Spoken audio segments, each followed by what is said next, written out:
Today I'm going to be taking Josh's blood pressure by using the blood pressure cuff, and we're going to first start this by gaining consent. Would you mind me taking your blood pressure? No. No, that's fine. Fantastic. So we just move out the constricting clothing. Maybe it's a jumper, you take the jumper off.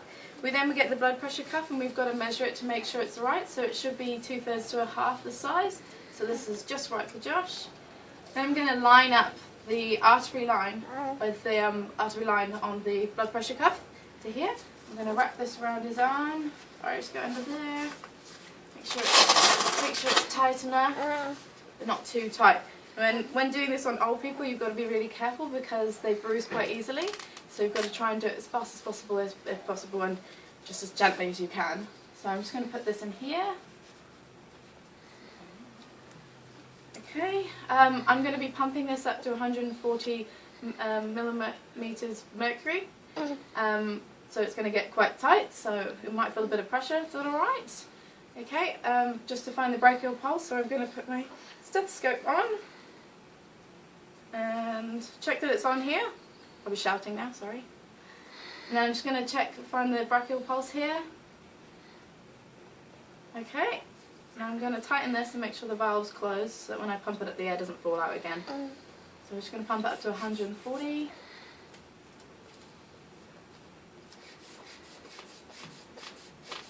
Now listening for the systolic and the diastolic pressure. So systolic should be the top pressure, so it's when I first hear the heartbeat. I'll slowly release the valve, and the diastolic is when the heartbeat goes.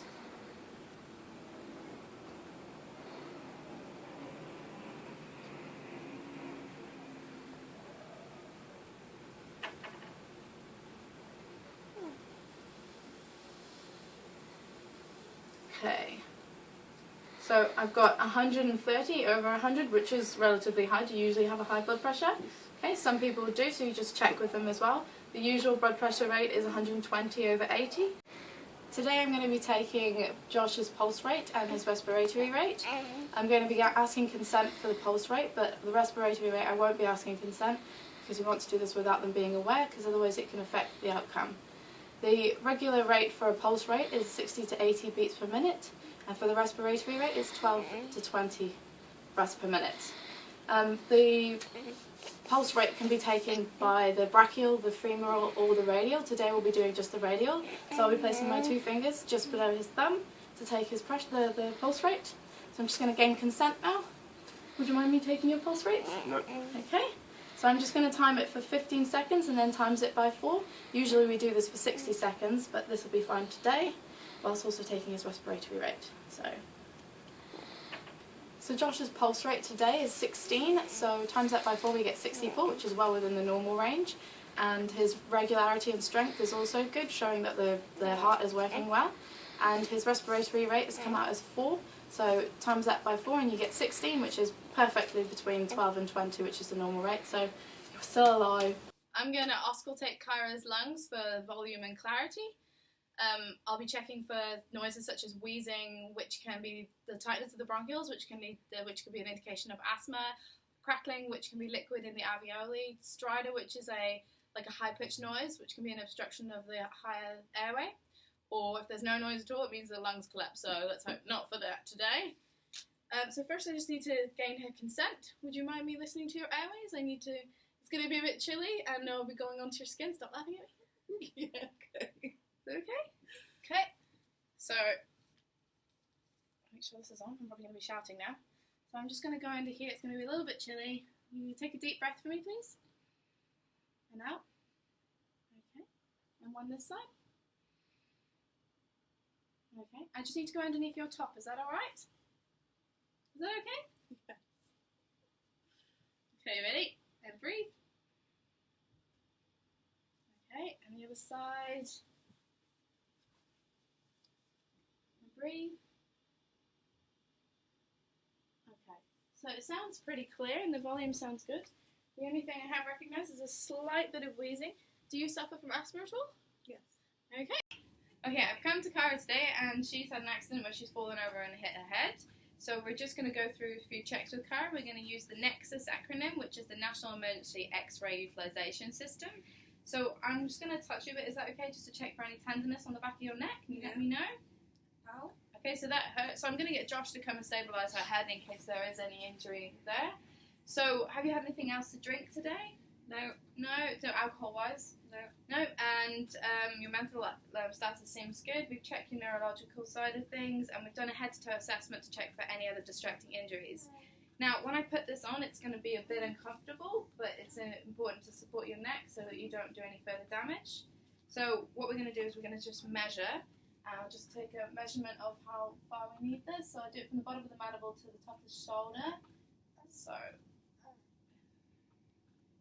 So yep, there's a no neck. So this is already on what I need it to be. So that's all locked in. If you want to unlock it, you just push the buttons in here and this side, and then you can change the sizing, and then you just push it back in to make sure it's in place.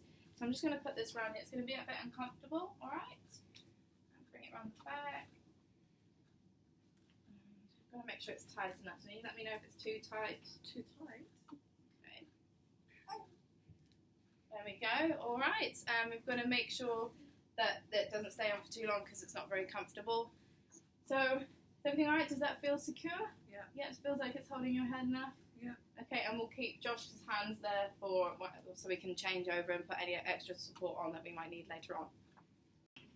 Okay, so I've come to Kyra here, who has fractured her wrist by the sounds of it, and I'm just going to explain what I'm going to do. So I'm just going to assess your wrist, is that okay? Yep. I'm just going to expose it a little bit. So do you want to tell me what happened? I fell letting the cat out. Okay, and whereabouts did you fall onto, do you reckon? Onto my wrist. Yeah, okay. Now that I've assessed that, I'm going to use the acronym PLUS-DISC, which we use for fractures. So, is there any pain? Yes. Yep, I bet there is. Okay, what scale of pain are you in at the moment? 9. 9, okay, right. So, is there any loss of movement have you found? Yes. Yep, okay. I can see there's unusual movement because of the break. And definitely some swelling going on there as well. There's a slight deformity because it's a bit swollen here and bent over, and also the irregularity of the fracture you can see here. I'm just going to check for any shortening of the limbs, and also when you move it, can you hear any noises? Yes. Yep, so there's a sign of crepitus there. So I'm going to check for Kyra's cardiovascular and neurological checks to see if it's okay. So is that okay? I'm just going to squeeze your finger, okay, so it shouldn't hurt. So I can see the capillary refill's pretty good, and there's definite warmth. So can you feel any numbness or tingling? No. No? Okay, that's a good sign. Also, comparing it to the other wrist, so I'm just going to look at the other wrist for you. Yeah, okay, so there's a definite big difference between that, especially with the swelling. So your pain score is still 9? Yes. So I'm going to give you Entonox. Have you ever had Entonox before? Yes.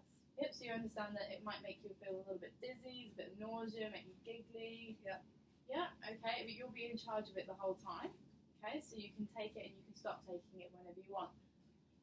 So I'm just going to get Josh to bring in the Entonox. Now before I give her any Entonox, I've just got to go through the contraindications. So have you been diving the last 24 hours? No. No? Have you had any problems with your bowels at all? No. No? Okay, and I can see that you can obey commands as well, and I've auscultated you, so I've checked that your lungs are okay.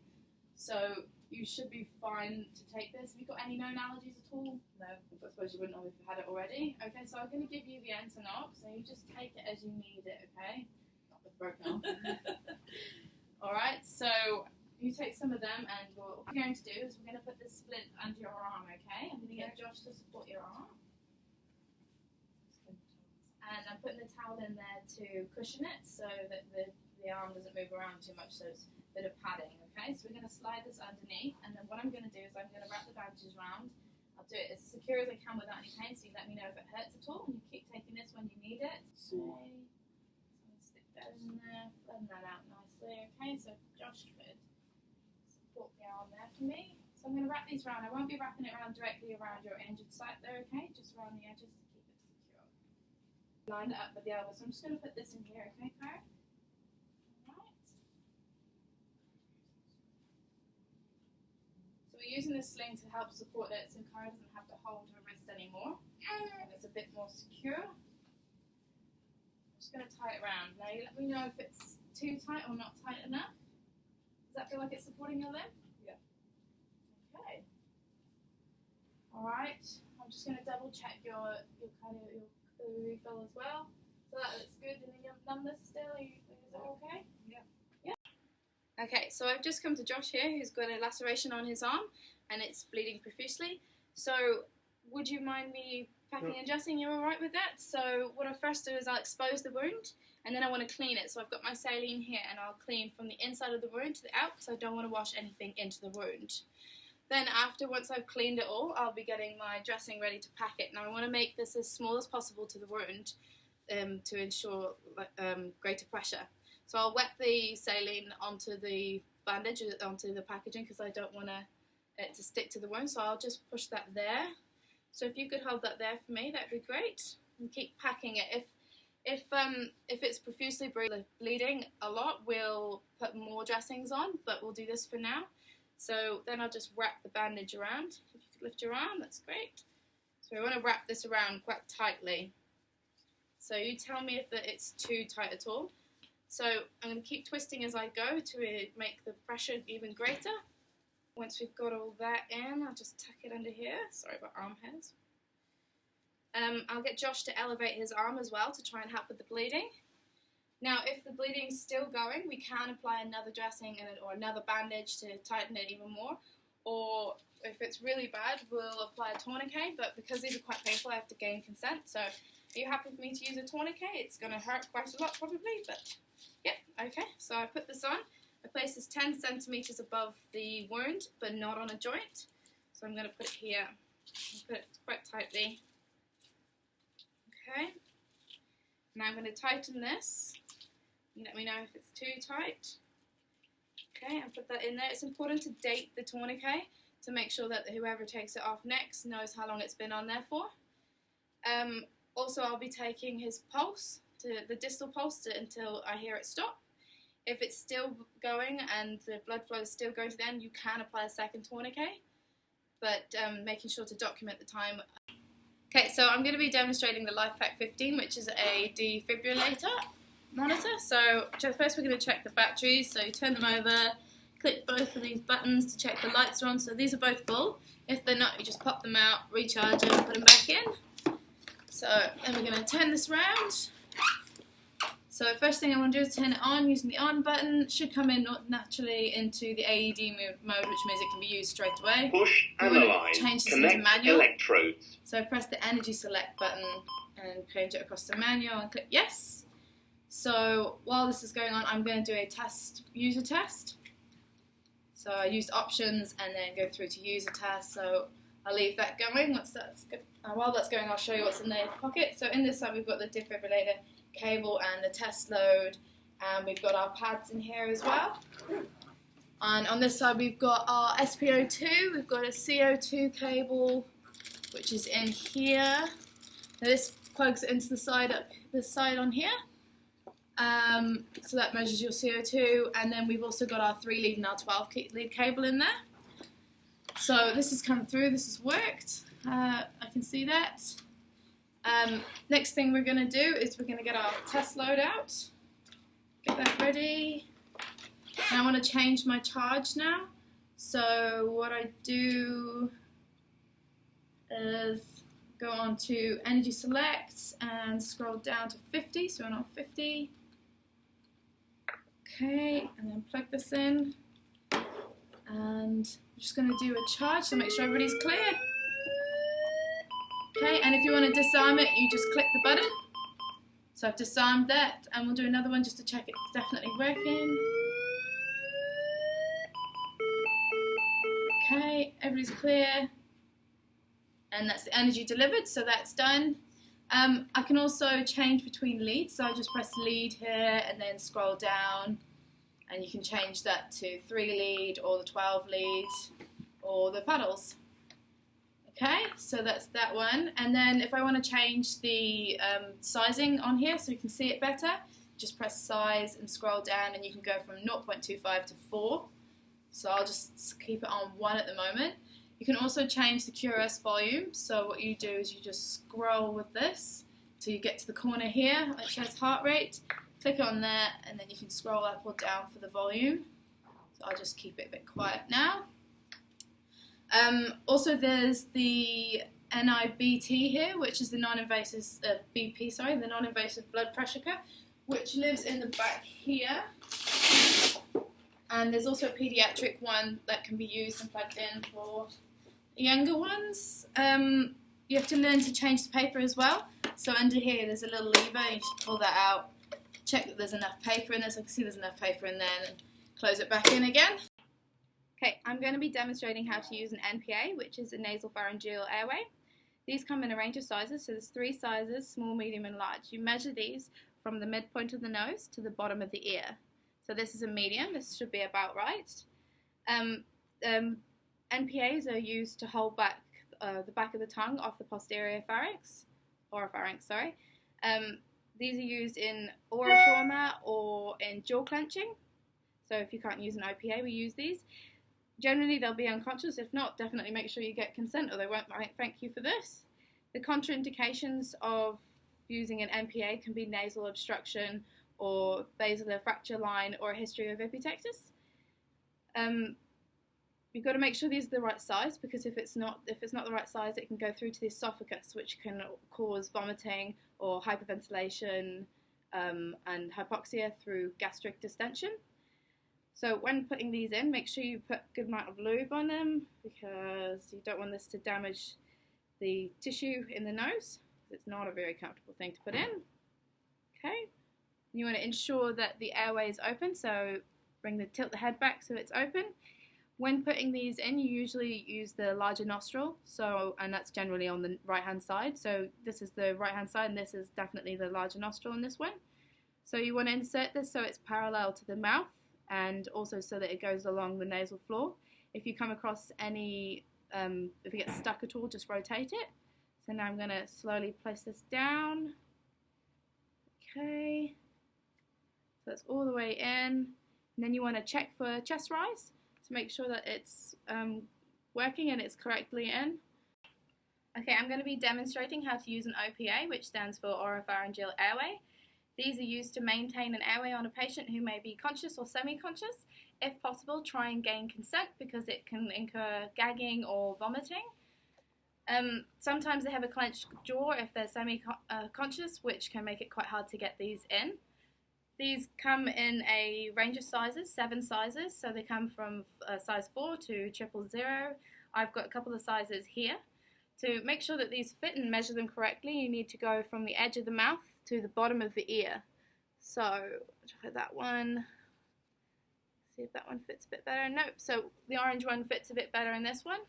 When trying to open the airways, you can use either the jaw thrust, where you just open it like this. This is used for spinal injuries, so that you're not fiddling around with them too much. Or you can use the head tilt for ones that aren't spinal injuries. So you just tilt the head back like this, and it should open the jaw.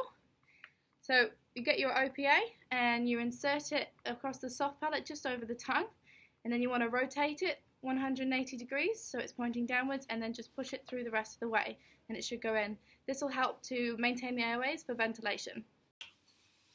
Okay, now I'm going to be applying oxygen to a patient, just using the basic. Oxygen comes in a white container, and we always keep these on their sides so that they don't fall and end up exploding elsewhere. First thing I'm going to do is check my Bodex seal on my regulator to make sure it's not damaged at all and sure it's fine. If it is, I just replace it because you can't use it. I'm going to get my oxygen, and I'm going to get my seal, I'll line it up, put this in here. I want to tighten this just till it's just tight enough, and then give it another quarter of a turn. I also want to check my oxygen is sufficient, so I've got enough. So I'll be turning the seal to see there's enough in there. You can see there's a lot in there, so we're fine for that. And the regulator's I'll be checking my flow rates, which I half did then, so just check that these are all working.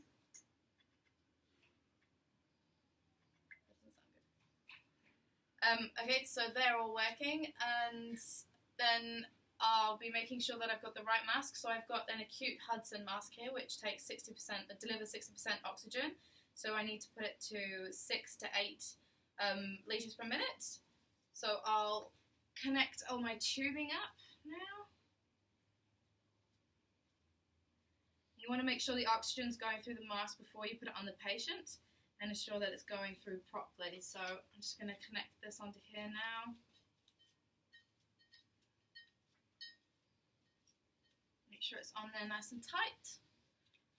So I'll get my valve going and then I'll get it up to, I'm going to do 6. And I can feel it's going through there. Now I'm going to put my mask on my patient. So I'll make sure I get the consent and say that it's okay to put the mask on. Just put that around the back of the head. And that's oxygen going to a patient. Once the oxygen mask has been finished with, I'll take it off. And then switch the valve off. I'm going to tighten the seal again. Make sure it's completely tight, and then I want to just get rid of any excess air, so I'll take these off first and empty the valve out so it's completely empty. Okay, and that's done, and then I'll put it on its side. There's different types of masks that you can use that deliver different percentages of oxygen. So there's a high concentration mask that also delivers a 90% oxygen rate, or there's nebulizers that does 60%. Now I'm going to be demonstrating how to use a bag valve mask. First thing we need to do is check that there's no leaks anywhere at all, so I'll be checking all the seals and checking there's no holes in the bags, and looks good now. Also check the regulator on the oxygen, which we've already done, and make sure that there's no damage to that. If there is, then it needs to be replaced, otherwise the oxygen won't get through. I'm just going to attach my oxygen valve now to my oxygen tank. So that's attached, and then I'm going to bring it up to 15 litres per minute. So just put 15 there going through. I'm going to insert my OPA while this is inflating. So this goes down. I'm going to tilt the head up as well before I put it down. And this goes down straight, and then you twist it 180 degrees and it goes down in there. So I can see that the bag's inflating here, which indicates that there is there's no hole at all. I'm going to attach the mask to my patient. So what I'm going to do is I'm going to hold the mandible here and grip it like this. We only want to inflate it 2/3, so we don't want to push the whole bag through, and we're just looking for chest rise. So that's chest rise. And we do this once every 5 to 8 seconds. We want to make sure that we don't get gastric inflation so that the stomach doesn't come up, and we just want chest rise.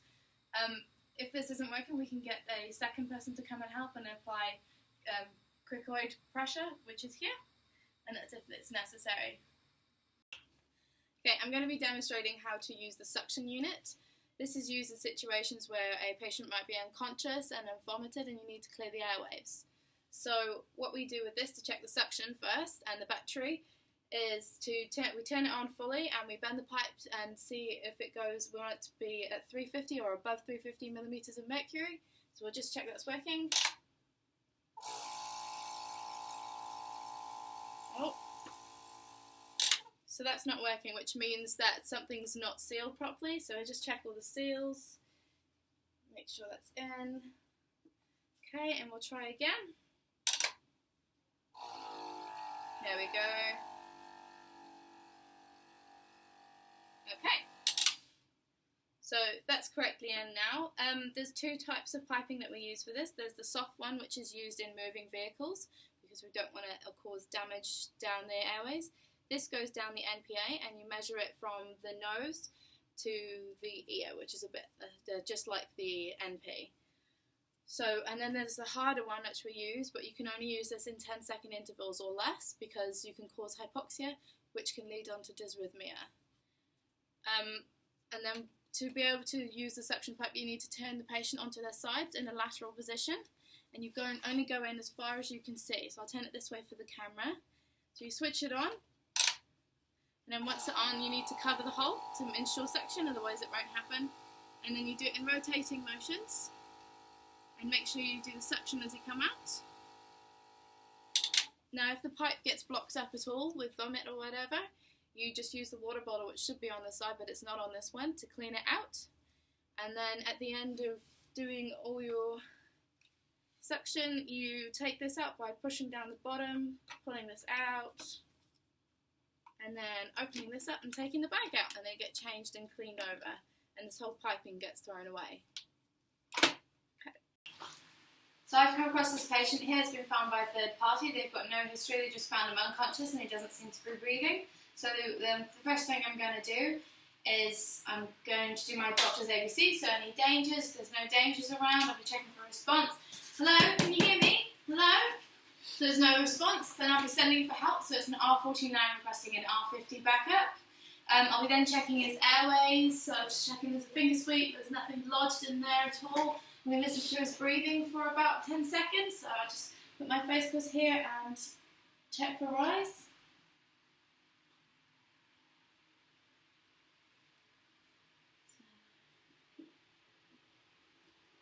Okay, so the breathing doesn't seem to be happening. I'll be checking his circulation as well. So I'm checking his capillary refill, and he seems a bit cold and a bit discoloured as well. I'm going to get Josh to come over and start doing CPR for me. I'll get the AED set up, so I'm just going to remove the clothing. So it's important when you're doing the compressions to do 30 to 2 breaths and to have a good position over the body so that you're directly above and so it doesn't put stress on you. So I'm going to put the first one up here. And the next one goes just below the heart here, mind your fingers. Okay, so I'm turning the AED on now. So watch out, Josh. Okay. Everything's clear. Do not touch the patient. Clear. Shock advised. Judging. Stay clear of patient. Everything clear? Yep. Deliver shock now. Shock delivered. Pause. Alright, you can carry on with your CPR. I'm going to get my bag valve mask set up. So we're inserting an OPA like was demonstrated in the previous video.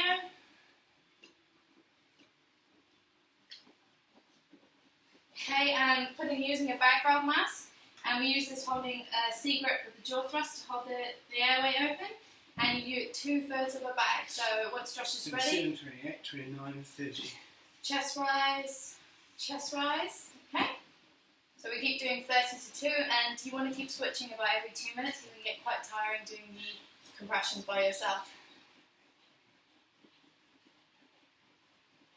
26, 27, 28, 29, 30. Chest rise, so we'll switch on the next one. 4, 5, 6, 9, 10,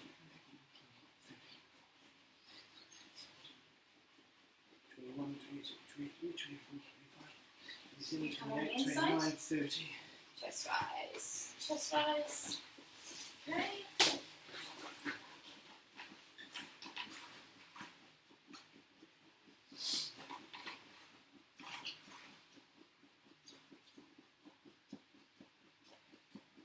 Five, 26, 27, 28, 29, 30. You keep doing this while the Chest AED rise. talks to you, Chest and it will rise. keep instructing you when it suggests to deliver the shock.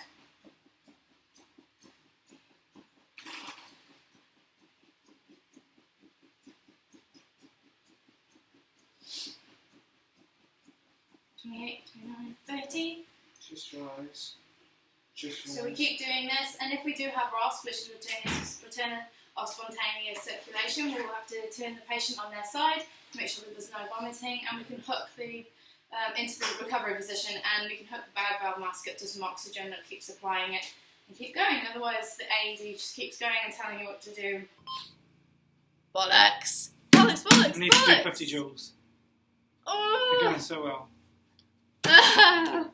What the balls? Bollocks, what's happened? Oh no! Oh, the timing! Oh, it's still recording! Using an NPA, which is known as a blah, blah, blah, blah. Which is known as a naughty person airway. Just don't say it. Just don't. Wait, things. Damn it, bollocks. Fuck. Being a CPR, there's a freaking OPA in here still. His Handley's still got an OPA in there. Bollocks. Hello. No, Oh, you need your pants too. What? What pants? Did you bring I've your got pants? pants, Oh, yeah. cool. Yeah, I wouldn't let you down, don't This is worry. gonna be on the video for Mark. Fuck yeah. Yeah, Mark, we've done. I'm still putting that in.